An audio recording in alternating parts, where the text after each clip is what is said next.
Usa ka department store sa Barangay Poblasyon sa Talisay City sugod pa kagahapon gidagsa sa pipila ka mga talisaynon aron mamalit og gamit pagpangandam sa epekto sa bagyong Tino. Ani ang report ni Marie Dumabo. Puno-puno kaning tindahan dinhi sa Barangay Poblasyon Talisay City ganihang udto.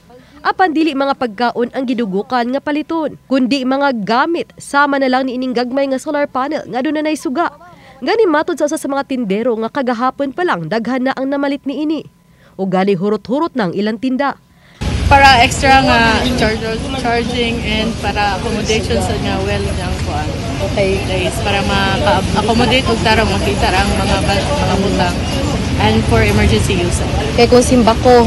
Yes, simbako mag-burn out or unsa man gay may tagdili. Dagan siya ron ilang kinahanglan ko kayo nila. Kay paron sa bagyo. Para sa bagyo kuno ngandam la daan.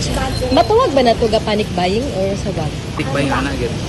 Panic buying gid. Mga pila ka solar na inyo nahalin ron? Ganda kan ma'am. Bay na kita. Wala, 50 ka pina. Kapin pa. Amo ba mga 100 na? Mas hapon daghan. Ang uban usab sa palit kaayo ang mga flashlight, di battery nga suga ug ang mga battery mismo. Samtang uban namalit og mga kapunduhan og tubig, mga habol ug uban pang magamit sa ilang pag-evacuate. Ang uban ang namalit usab og trapal og floor mat aron itabon sa ilang mga gamit nga ilang mabiyaan atol matod pa sa ilang pag-evacuate. Floor mat akay itabon sa akong gamit ba. Kanang i-evacuate ninyo? Evacuate na mo kanang kuan. Magdara ko gamay nga bag. Ang mabilin akong tabunan sa tabunan.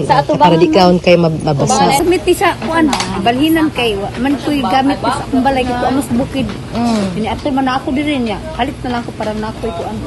Gamit mo taon. Abol jud putantik, bata akong kauban. Matod nilang mas maayo nang nasubraan sa pagpangandam kaysa magbasol na kung grabing mapiktuhan sa posibleng pagkuso-kuso sa bagyong Tino. Uban ni Clans Gabutin og Rod Prado, Marie Dumabo. Balitang Bisdak.